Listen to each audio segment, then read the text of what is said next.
ये कहानी 17 साल की लड़की पे आधारित है जिसे एक साइको किडनैप करके उसके साथ कई दिनों तक उसका शोषण करता है। लेकिन वो लड़की अपनी समझदारी से किसी तरह वहां से भाग जाती है और पुलिस वाले के साथ मिलकर वो लड़की साइको के साथ जो करती है वो आप सोच भी नहीं सकते। कमाल की मूवी है गाइस। तो चलिए कहानी की शुरुआत करते हैं। कहानी की शुरुआत में हमें फ्लोरिडा शहर को दिखाया जाता है जहाँ पे हम एक छोटे से कैफे में 17 साल की लड़की लीजा को काम करते हुए देखते हैं। यहाँ पे हम देखते हैं कि वो सारे कस्टमर से बहुत अच्छे से ट्रीट करती है जिसे देखकर उसका बॉस भी काफी खुश होता है। अब अपना काम खत्म करके लीजा अपने घर जाने लगती है, लेकिन तभी हमें लीजा के चेहरे पर एक उदासी, एक बेचैनी दिखाई देती है। दुनिया में कोई भी जब अपने काम पर से घर वापस जाता है तो उसके चेहरे पे एक स्माइल होती है, लेकिन लीजा के लिए उसका घर एक नर्क की तरह था। यहाँ पे वो वही सब सोचने लगती है जो घर में उसके साथ होता है। जहाँ पर हम एक आदमी को देखते हैं। अब ये दरिंदा कौन है हमें जल्द ही पता चलेगा।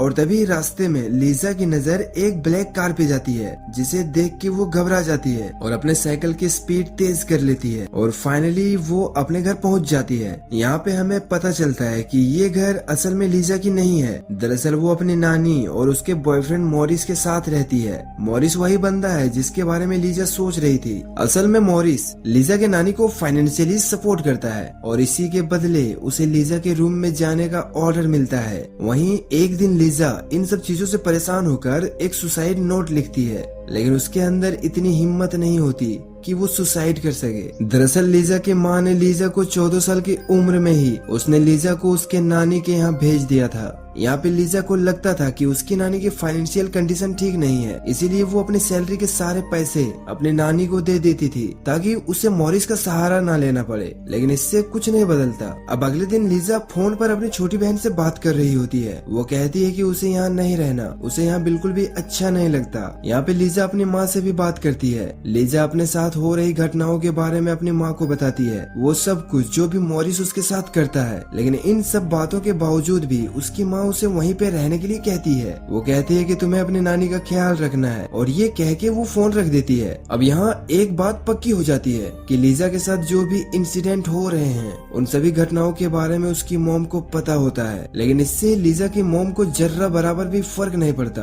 कि वहाँ लीजा के साथ क्या हो रहा है। वहीं पे हम लीजा को देखते हैं जिसकी जिंदगी पूरी तरह से नर्क बन चुकी थी। लेकिन कुछ समय के बाद लीजा के साथ जो होने वाला है वो लीजा को झकझोर के रख देगा। दरअसल आज जब लीजा अपने काम से घर वापस जा रही होती है तभी उसे रास्ते में वही ब्लैक कार दिखाई देता है। लेकिन आज वो कार लीजा का पीछा करने लगती है। अब उससे बचने के लिए लीजा अपनी साइकिल की स्पीड बढ़ाती है, लेकिन तभी अचानक से एक आदमी पीछे से आकर लीजा को पकड़ लेता है। यहाँ पर वो लीजा को किडनैप कर लेता है, उसे एक ब्लैक कार में ले जाकर उसके साथ घिनौना काम करने लगता है। इसके बाद वो आदमी लीजा के आंखों में एक पट्टी बांधता है ताकि लीजा उसका चेहरा ना देख सके और इसके बाद वो लीजा को लेकर जाने लगता है। इसके बाद हम देखते हैं कि वो आदमी लीजा को अपने साथ शहर से दूर एक सुनसान जगह अपार्टमेंट में लेकर जाता है और पहुंचते ही वो आदमी फिर से लीजा के साथ घिनौना काम करता है। अब यहाँ पे लीजा थोड़ी सी समझदारी दिखाती है। यहाँ पे लीजा को समझ आ जाता है कि वो आदमी कोई नॉर्मल इंसान नहीं है बल्कि एक साइको किस्म का इंसान है। यहाँ पे लीजा सोचती है कि ये सब उसके साथ पहली बार नहीं हुआ है, ये सब तो उसके नानी के घर में अक्सर होता रहता था। अब यहाँ पे सबसे इम्पोर्टेंट लीजा का जिंदा रहना है और वो यहाँ से कैसे निकले इसके बारे में वो सोचती रहती है। यहाँ पे हम देखते हैं कि वो दरिंदा लीजा के साथ हर समय दरिंदगी करते रहता था, लेकिन बावजूद इसके लीजा उसके साथ बहुत अच्छी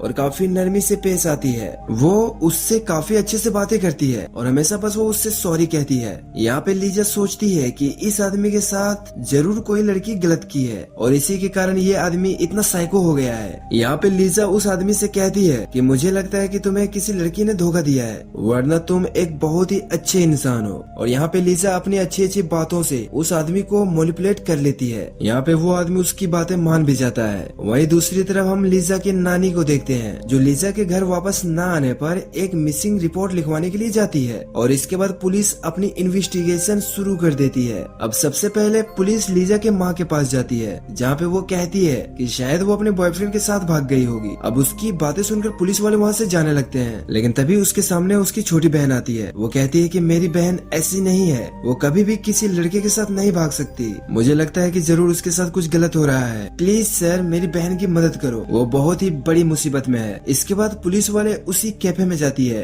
जहाँ पे लीजा काम करती थी। यहाँ पे लीजा की बॉस कहता है कि लीजा एक बहुत अच्छी लड़की थी और बहुत ही मेहनती लड़की थी, इसीलिए मुझे लगता है वो कभी भी भाग नहीं सकती। वहीं दूसरी तरफ हम लीजा को देखते हैं जिसकी आंखों में पट्टी बंधी हुई थी, लेकिन इसके बावजूद भी वो वहाँ की चीजों को समझने की कोशिश कर रही होती है और सभी चीजों को अपने माइंड में सेट कर रही होती है। यहाँ पे लीजा उस आदमी से बातें करने की भी कोशिश करती है, जिससे लीजा समझ जाती है कि वो आदमी दिमागी रूप से भी बहुत कमजोर है। लीजा हमेशा उस आदमी का चेहरा छूती रहती थी ताकि उसे ये आइडिया लग सके कि वो आदमी आखिर दिखता कैसा है। यहाँ पे हम देखते हैं कि लीजा उस आदमी की बार बार तारीफें करती है कि वो एक बहुत ही अच्छा इंसान है। यहाँ पे लीजा उस आदमी को बार बार ऐसा इसलिए कह रही होती है ताकि वो उसका भरोसा जीत सके। यहाँ पे लीजा अपने बीमार पिता के बारे में झूठी कहानी भी सुनाती है। यहाँ पे वो कहती है कि उसके पिता के उसके अलावा इस दुनिया में कोई नहीं है और वो अभी बहुत ही बीमार है। यहाँ पे वो उसे ये सब इसलिए बता रही होती है ताकि उस आदमी को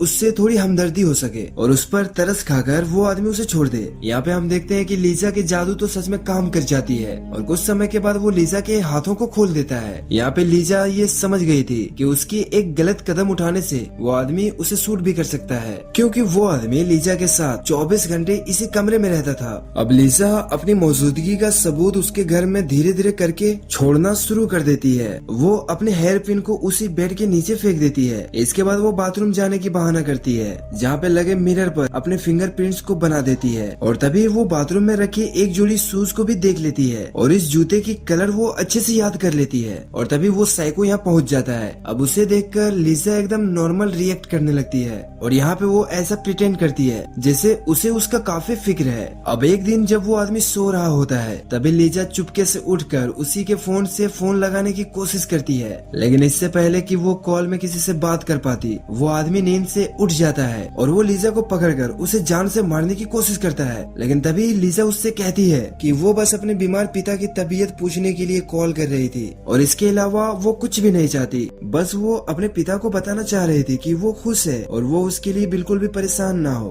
अब लीजा की इमोशनल बातें सुनकर वो भी इमोशनल हो जाता है, इसीलिए वो उसे नहीं मारता, उसे छोड़ देता है और शांत हो जाता है। और तभी लीजा को उसकी छोटी बहन की कही हुई बातें याद आने लगती है। उसकी छोटी बहन उससे कहती थी कि चाहे जो भी हो जाए, चाहे जैसे भी हालात हो जाए, तुम कभी भी गिव अप मत करना। अब एक दिन जब वो आदमी लीजा के साथ इंटीमेट हो रहा था तभी लीजा उससे कहती है कि अगर तुम मुझे छोड़ दोगे तो मैं किसी को कुछ नहीं कहूंगी और मैं अपनी मर्जी से तुम्हारी गर्लफ्रेंड भी बन जाऊंगी। मैं कभी भी किसी को कुछ नहीं कहूंगी, कभी भी तुम्हें छोड़ कर नहीं जाऊंगी। आई प्रॉमिस, मैं तुम्हारा ख्याल रखूंगी, हमेशा तुम्हारे साथ रहूंगी। अब लीजा की इन सारी बातों को सुनकर वो आदमी उससे काफी इम्प्रेस हो जाता है और वो उसे छोड़ने के लिए रेडी भी हो जाता है। वहीं दूसरी तरफ हम पुलिस डिपार्टमेंट में देखते हैं जहाँ पर पुलिस वालों को एक सीरियल किलर के बारे में पता चलता है जिसने पिछले 6 सालों में उसने कई सारी लड़कियों को जान से मारा था। वहीं दूसरी तरफ वो साइको भी न्यूज को देख रहा था। यहाँ पे वो सोचता है कि यही सही समय है लीजा को छोड़ने का, क्योंकि पुलिस इतने बड़े केस को सुलझाने में बिजी है और इस समय पुलिस ऐसे छोटे मोटे कामों पर ध्यान भी नहीं देगी और वैसे भी लीजा ने उसे थोड़ी ना देखा है जो उसे पहचान सके। और ये सब कुछ सोचकर वो आदमी लीजा को उसी कार में बिठाता है और एक सुनसान सी जगह पे लेके जाता है। अब इस सुनसान जगह पर पहुंचने के बाद उसका माइंड फिर से चेंज हो जाता है और वो यहीं पर लीजा को शूट करने का डिसाइड करता है, जिस पर लीजा उससे कहती है कि मैं तुम्हारा गर्लफ्रेंड बनना चाहती हूँ, मैं तुम्हारा ख्याल रखना चाहती हूँ, मैं तुम्हारे साथ रहना चाहती हूँ,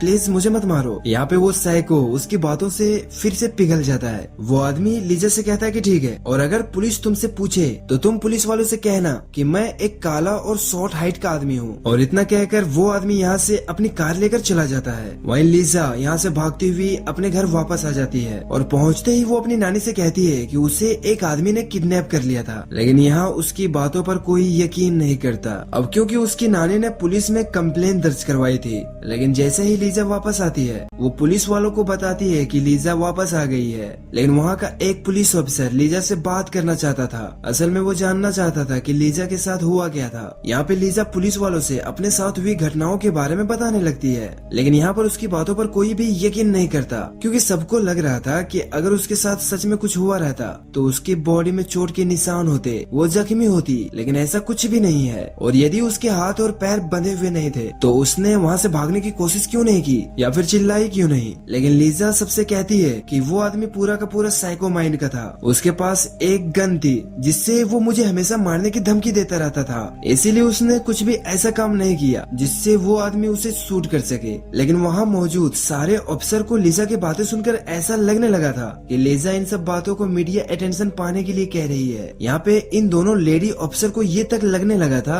कि ज्यादा टीवी शो देखने की वजह से लीजा के साथ ऐसा हुआ है, इसीलिए वो इस तरीके की कहानियां बना रही है। अब उन लोगों की मानसिकता को देखकर लीजा एकदम यहाँ पे चुप हो जाती है और वो बेचारी एकदम टूट जाती है, क्योंकि उसकी बातों को सारे लोग मजाक में ले रहे थे, कोई भी उसकी बातों पर यकीन नहीं कर रहा था। और तभी हम कुछ डिटेक्टिव्स को देखते हैं जो उसी साइको किलर के केस पर काम कर रहे होते हैं जिसने पिछले 6 महीनों में कई सारी लड़कियों की जान ली थी, लेकिन अभी तक पुलिस को उसके खिलाफ कोई भी एविडेंस नहीं मिला था। वहीं दूसरी तरफ लीजा को ऐसे खामोश देखकर एक लेडी ऑफिसर डिटेक्टिव लैरी की मदद मांगती है। इसके बाद लैरी लीजा के पास जाता है जहाँ पे वो बिल्कुल खामोश होती है, क्योंकि अब वो किसी से बात नहीं करना चाहती है, उसे किसी पर भरोसा नहीं है। और तभी लैरी अपनी जेब से अपनी छोटी सी बेटी का फोटो निकालकर लीजा को दिखाता है ताकि उसे अपनापन महसूस हो सके और वो बिंदास खुलकर उससे बातें कर सके। यहाँ पे लैरी लीजा से कहता है कि तुम्हारे साथ जो भी इंसिडेंट हुआ है तुम एक एक करके मुझे सब कुछ बताओ। यहाँ पे लीजा भी उसके साथ हुए सारी घटनाओं को एक एक करके उसे बताने लगती है, जैसे कि उस बंदे के पास एक ब्लैक कार है, रेड कलर की कारपेट है और उसके घर में 22 सीढ़ियाँ हैं और उसके कार के अंदर मैग्नम बर्ड लिखा हुआ है। उसके घर में एक वाटर बेड भी है, वो आदमी सांवला है और लेफ्ट हैंडेड है और हाँ उसके पास एक गन भी है। अब लीजा की इतनी सारी बातें सुनकर हैरी कंफर्म हो जाता है कि वाकई में लीजा सच कह रही है, इसीलिए वो फौरन लीजा के केस पर इन्वेस्टिगेशन चालू करने के लिए कहते हैं। लेकिन केस की सच्चाई जानने के लिए जब हिप्नोसिस की बारी आती है तो परमिशन के लिए लैरी लीजा के घर पर कॉल करता है, जहाँ पे मॉरिस लीजा के फादर बनके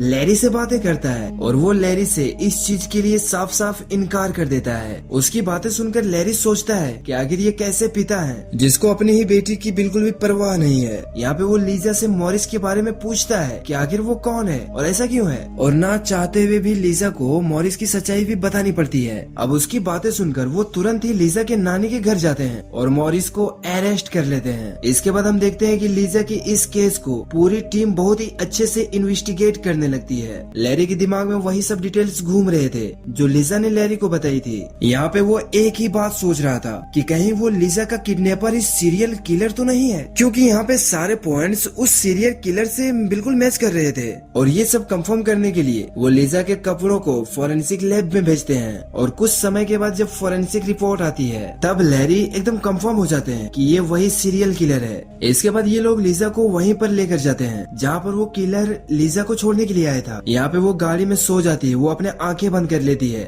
और सब कुछ बताने लगती है जो उस रात उसने फील किया था। अब पहले तो लीजा लैरी को लेकर उसी गैस स्टेशन पर जाती है जहाँ से उस साइको ने गैस भरवाई थी। अब यहाँ पे लैरी गैस स्टेशन के सीसीटीवी फोटोज चेक करने लगती है जहाँ पर उसे एक बहुत ही बड़ी चीज हाथ लगती है और लीजा ने जैसा चेहरा स्केच में बनवाई थी बिल्कुल वैसा ही चेहरा उसे सीसीटीवी कैमरे में देखने को मिलती है। इसके बाद उस आदमी के पोस्टर बनवाए जाते हैं और हर जगह गली मोहल्ले में उसका पोस्टर लगा दिया जाता है। अब एक दिन एक पुलिस वाले को वही आदमी दिख जाता है, इसीलिए वो पुलिस वाला उसके पास जाते हैं। वो उससे कहते हैं कि सर हमारे पास एक कार चोरी की रिपोर्ट आई है और इसीलिए हमें आपकी कार की फोटो लेनी है। अब इसके बहाने वो उस आदमी का फोटो खींच लेता है और उससे जाने के लिए कहता है। अब जैसे ही लीजा फोटो में उस किलर को देखती है तो यहाँ पे वो कंफर्म हो जाती है कि ये वही आदमी है और इसके तुरंत बाद पुलिस उसके घर पहुँच जाती है और इत्तेफाक से पुलिस वालों को यहाँ पे 22 सीढ़ियाँ ही मिलती है जैसा कि लीजा ने बताया था। और घर के अंदर जाने पर इन लोगों को लीजा की हेयर पिन भी मिलती है जो लीजा ने बेड के नीचे फेंकी थी। यहाँ पे इन्हें मिरर में लीजा की फिंगरप्रिंट्स भी मिलती है। अब इतनी सारी सबूत मिलने के बाद पुलिस उस किलर को एकदम पागलों की तरह ढूंढने लगती है और फाइनली पुलिस वालों को वो बंदा मिल जाता है जो बिंदास आम आदमी की तरह रोड पर घूम रहा था। यहाँ पे पुलिस वाले चारों तरफ से उसे घेर लेते हैं और फाइनली आज इतने बड़े मुजरिम की